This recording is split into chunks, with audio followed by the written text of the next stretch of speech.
아브라함이 하나님의 부르심을 받아서 가나안 땅으로 여행을 시작한 때는 75세 때입니다.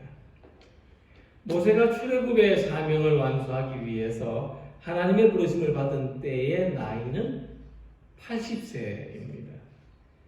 요즘 같은 장수 시대에도 75세와 80세의 나이는 무언가를 새롭게 시작하기에는 늦은 나이라고 할 수 있습니다.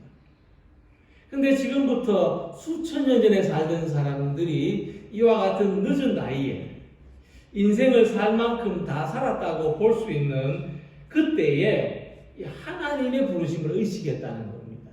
그리고 그 부르신 사명을 위해서 새롭게 살아갔다고 하는 것은 대단히 놀라운 이야기입니다. 자, 그래서 75세에도 80세에도 인생의 목표를 가지게 하는 사명이 무엇이냐? 도대체 사명이 무엇이길래 75세, 80대 된 사람들이 이렇게 움직일 수 있게 하느냐라고 했을 때 사명을 이렇게 풀이한 글이 있습니다. 살아야 할 이유와 죽어야 할 이유가 같은 것. 그 사명이라는 겁니다. 사람은 살아야 할 이유와 죽어야 할 이유가 같은 삶을 살아야 된다는 거죠. 예를 들어서 우리가 세상에서 인기를 얻고 부유해지는 것을 살아야 되는 이유라고 가지고 산다고 하겠습니다. 그러면 그게 죽을 이유가 되느냐? 아니죠. 세상에서 인기를 얻고 부유해지기를 원하는데 어떻게 죽습니까? 죽을 이유는 못 됐죠. 그래서 많은 사람들이 세상에서 잘 되고 잘 사는 것을 바라지만 아쉽게도 그것이 죽을 이유는 못 되기 때문에 사명이 아니라는 겁니다. 그건 우리 사명이 아니에요. 근데 사도 바울이 이런 고백을 합니다. 우리 중에 누구든지 자기를 위하여 사는 자가 없고 자기를 위하여 죽는 자도 없도다. 우리가 살아도 주를 위하여 살고 죽어도 주를 위하여 죽나니 그러므로 사나 죽으나 우리가 주의 것이로다.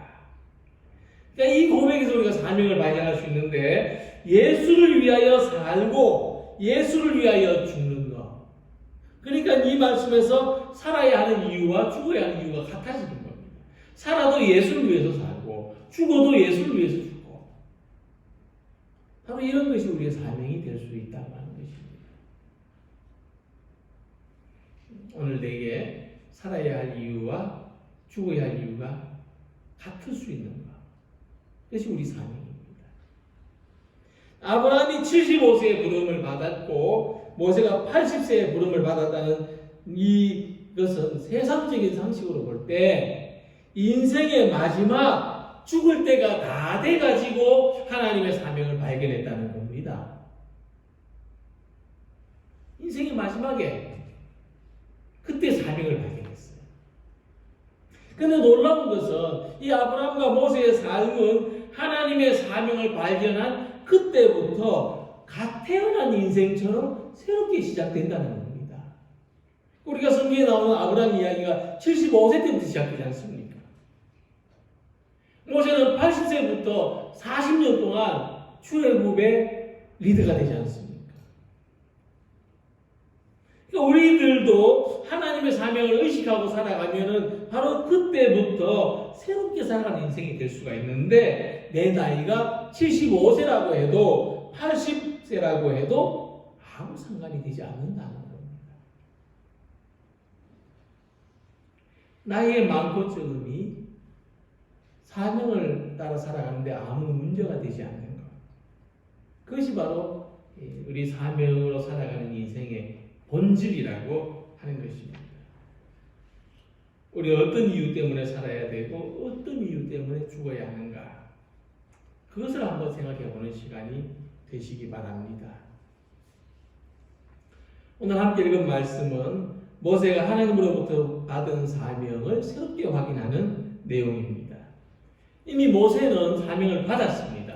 호렙산에서 불타는 가시떨기 가운데서 하나님을 만나고 자기 백성을 애굽으로부터 인도해내라는 사명을 받았습니다.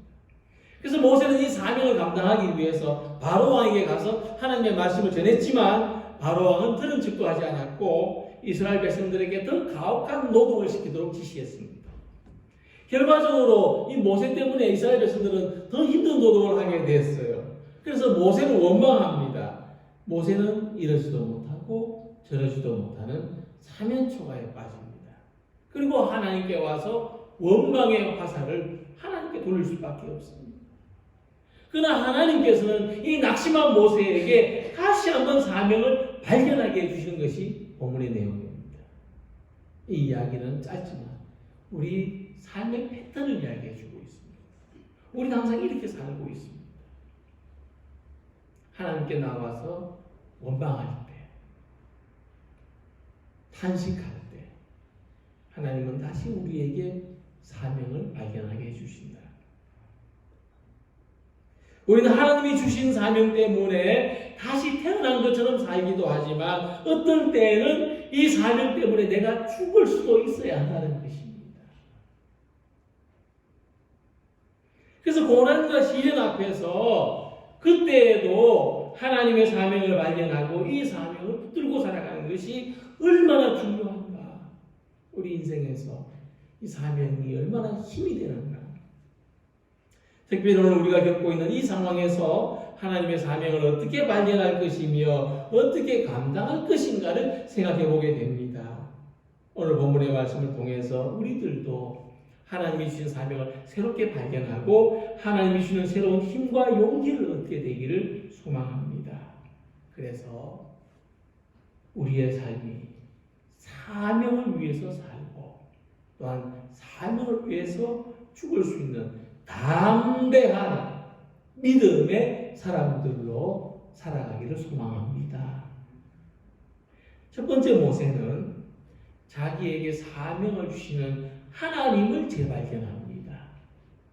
자, 하나님은 모세에게 사명을 주시면서 하나님 그분이 누구신지 다시 한번 모세에게 알려주십니다. 나는 여호와니라.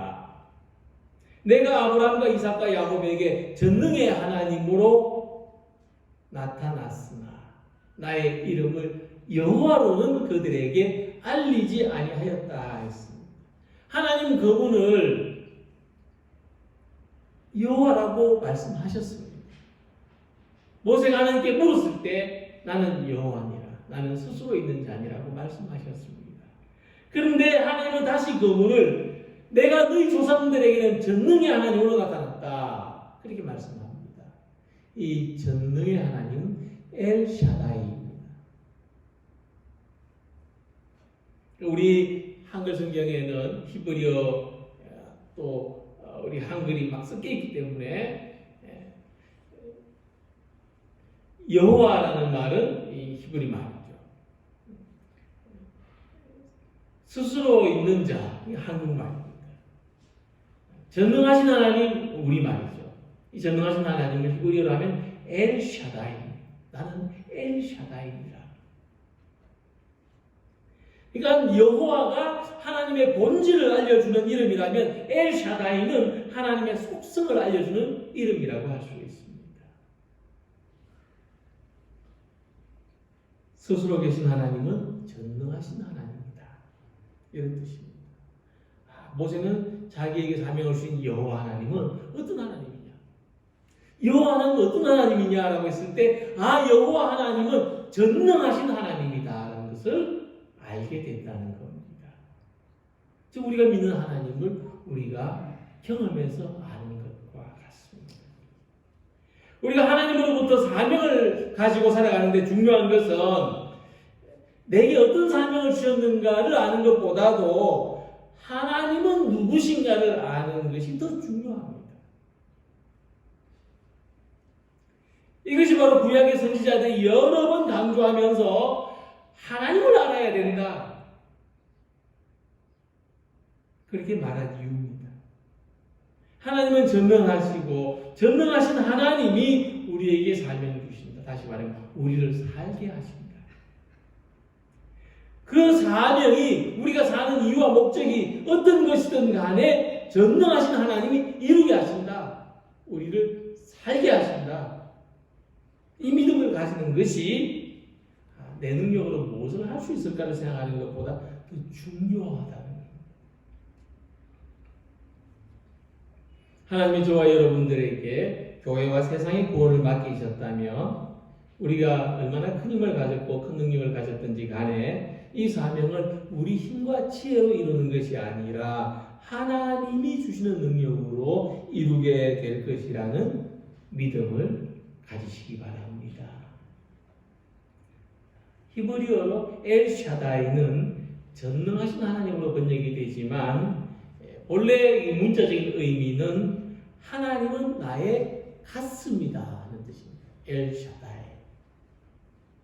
어떤 해석을 보면은 이 하나님은 나의 가슴이라는 뜻은 뭐냐면 하나님은 내게 어머니의 가슴과 같이 사랑과 헌신과 따뜻함을 주신다는 뜻입니다.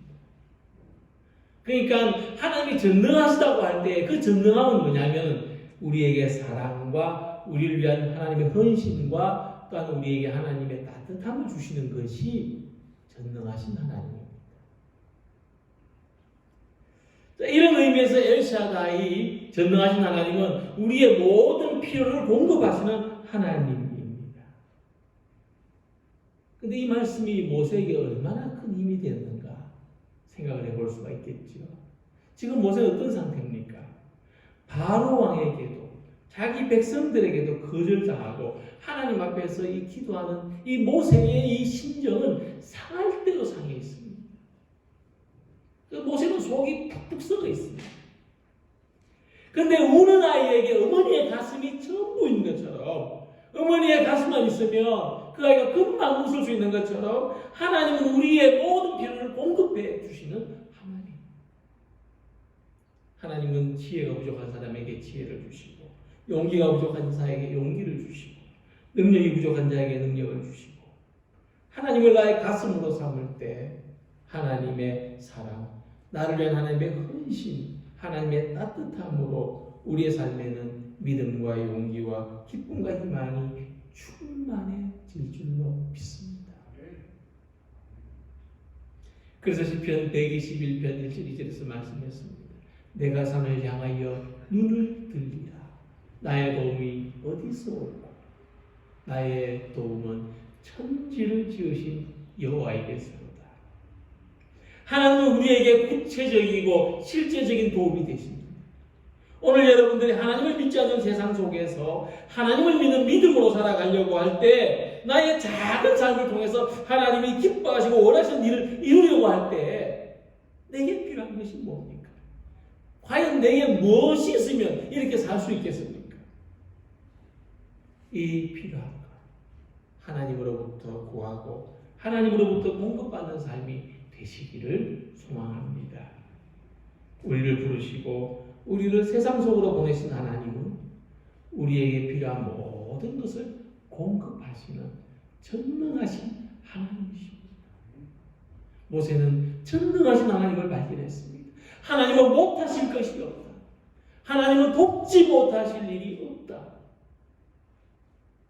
염려하기보다 무엇을 먹을까? 무엇을 입을까 염려하기보다 먼저 그 나라와 그 일을 구하여 이 모든 것을 더해 주시는 하나님을 발견하시고 하나님의 일을 위하여 거룩한 비전을 품고 살아가는 우리 모두가 되시기를 소망합니다.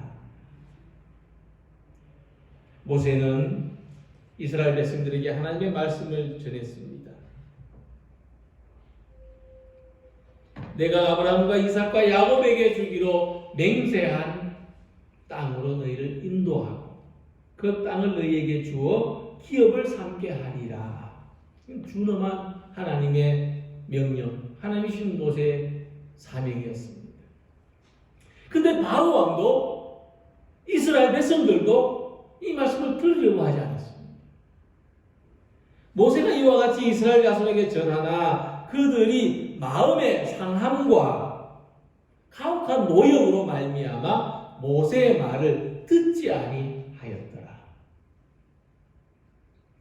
그런데 모세가 이스라엘 백성들이 자기가 전한 하나님의 말씀을 듣지 않으니까 모세가 이 원인을 자기 탓으로 돌립니다. 12절에 모세가 여호와 앞에 아뢰어 이르되 이스라엘 자손도 내 말을 듣지 아니하였거든 바로가 어찌 들으리까 나는 입이 둔한 자니이다. 그러니까 바로가 거절하고 이스라엘 백성들이 듣지 않은 것은 모세가 말을 잘하지 못해서가 아닌데 그들의 마음이 상하고 그들의 노동이 가혹했기 때문에 그들이 모세의 말을 듣지 않은 것인데 모세는 이게 다 내 입술이 둔해서 내가 못나서 그들이 내 말을 듣지 않는 겁니다. 이 뭡니까? 이게 모세의 상처입니다. 이게 모세의 자존심입니다. 모세 자존심이 상한 거예요. 그러니까 내가 입술이 둔하다고 내 말을 무시한다. 내가 이런저런 것이 부족하다고 나를 인정하지 않는다. 모세가 이런 마음이 된 거예요.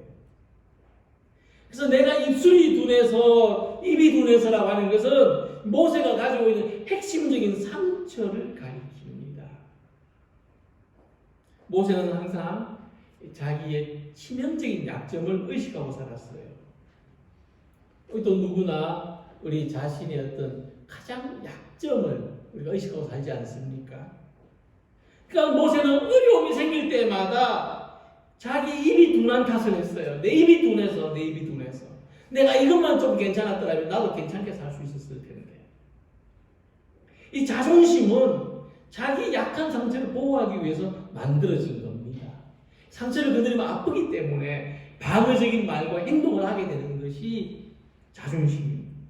그래서 우리가 자기를 재발견한다는 것은 자기 상처가 뭔가를 발견하는 겁니다. 내게 가장 아픈 게 뭔가를 깨닫는 겁니다. 그리고 그 상처로 인하여 생긴 자존심을 극복하는 겁니다. 모세는 입이 둔한 것을 극복해야 했어요. 입이 둔한 것은 나의 상처다. 그것을 받아들여야 했습니다. 모세는 자기의 그 상처를 극복해야 하나님이 주신 사명을 올바르게 감당할 수 있는 사람이 되었던 것입니다. 하나님 우리의 상처를 어루만지시고 치유하시는 하나님이십니다. 우리 자존심을 극복하는 길은 자기 상처를 인정하고 수용하는 것입니다. 자기 상처를 하나님의 치유하시는 손길에 맡겨드리고 하나님 이것은 내가 건드리기에 너무 아픈 것입니다. 하나님이 만져주십시오. 하나님이 치유해 주십시오. 하고 하나님 앞에 내드리는 것입니다. 예수님 어떤 여인이 예수님의 도움을 구하며 엎드렸을 때 그 여인의 자존심을 건드리셨습니다. 자녀의 떡을 취하여 개들에게 던짐이 마땅치 아니하니라. 근데 놀랍게도 여인은 이렇게 대답합니다. 주여 올소이다마는 상아래 개들도 아이들이 먹던 부스러기를 얻나이다. 우리는 예수님의 이 말씀과 여인의 대답 사이에 무엇을 느낄 수 있는가 하면 예수님은 의도적으로 여인의 자존심을 건드리십니다. 그런데 여인은 그것을 상처로 반응하지 않는다는 겁니다. 왜 나를 개라고 표현합니까? 동양은 못줄망정 쪽박을 깨뜨리시려고 합니까? 이렇게 반응하지 않습니다.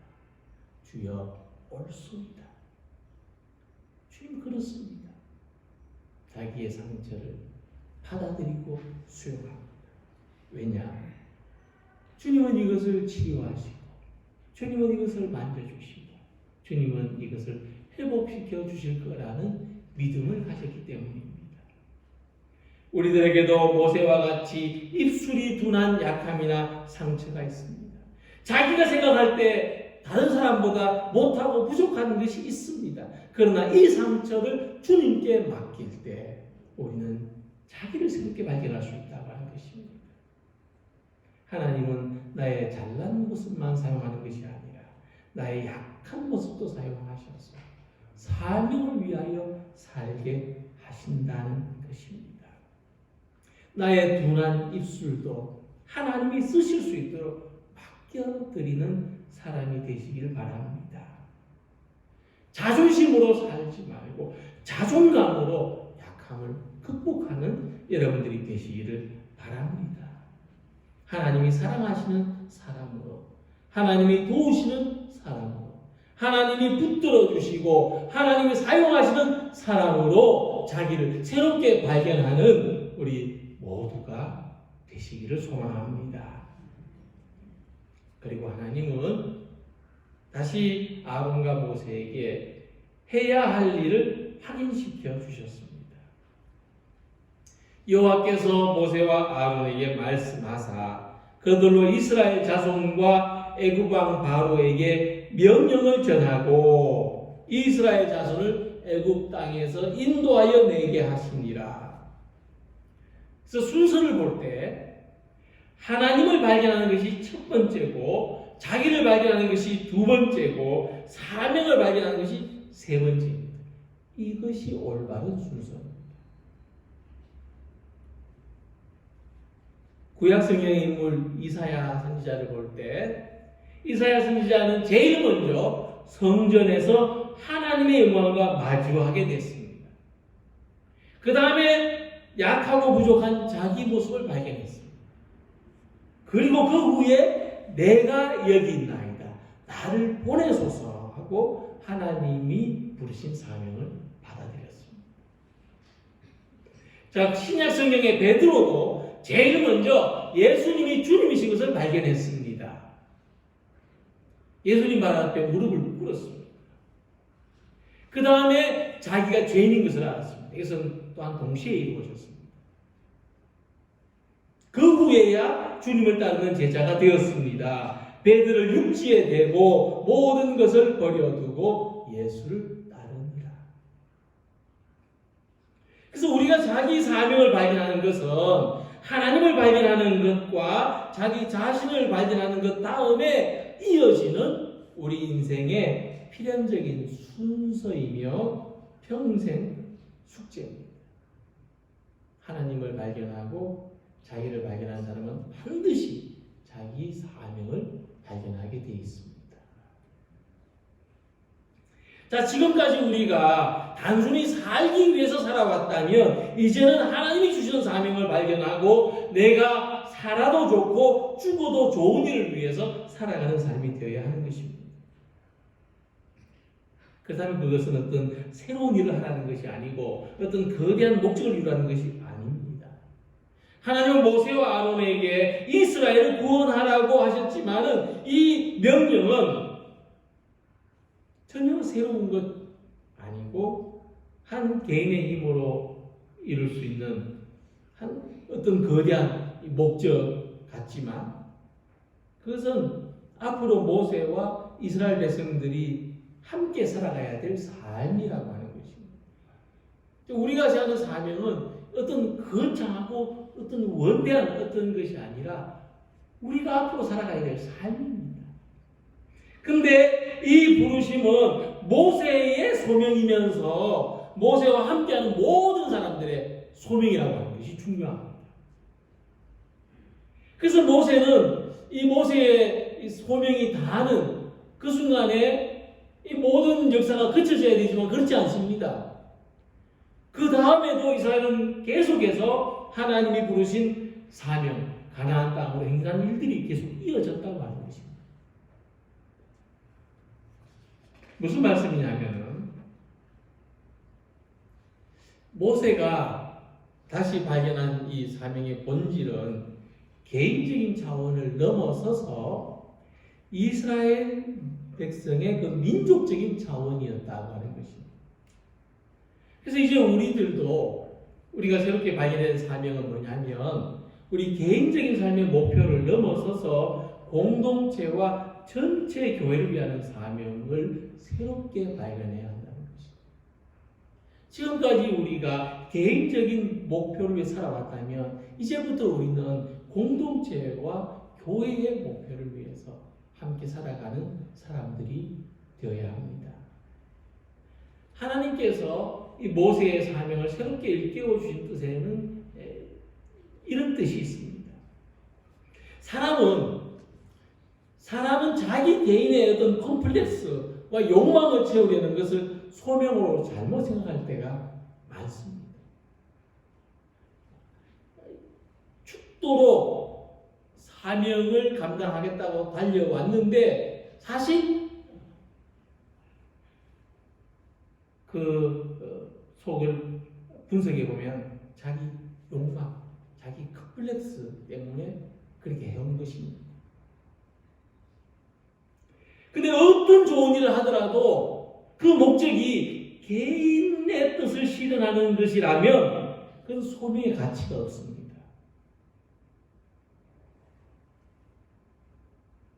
그래서 하나님이 주는 진정한 소명은 개인의 목표를 넘어서서 전체의 목표와 일치되는 것이라야 됩니다.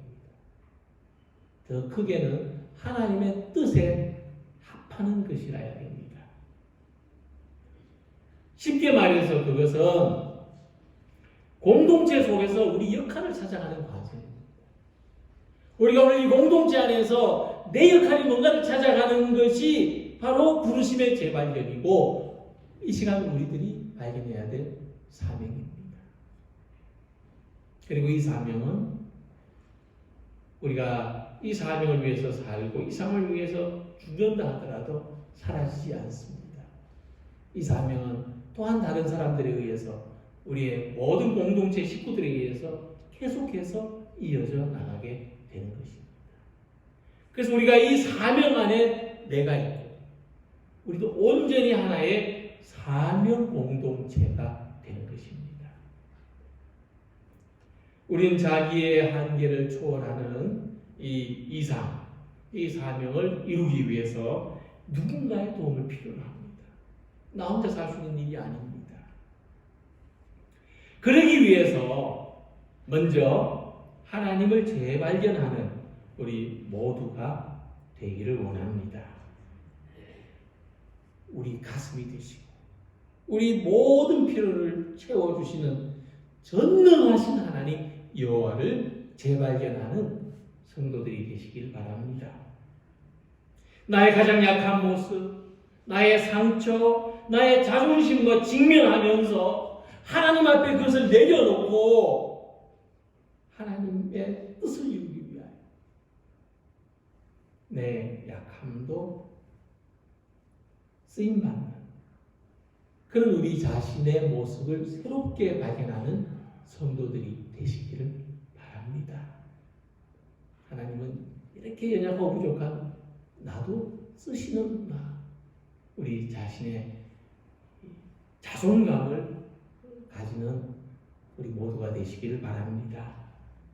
그리고 지금까지 나를 위하여 내 어떤 욕망, 내 어떤 컴플렉스를 채우기 위해서 살아왔던 삶이 아니라 이제부터는 내가 속한 공동체를 위해서 무엇을 할 것인가를 발견하고 이 부르심에 응답하는 성도들이 되시기를 바랍니다.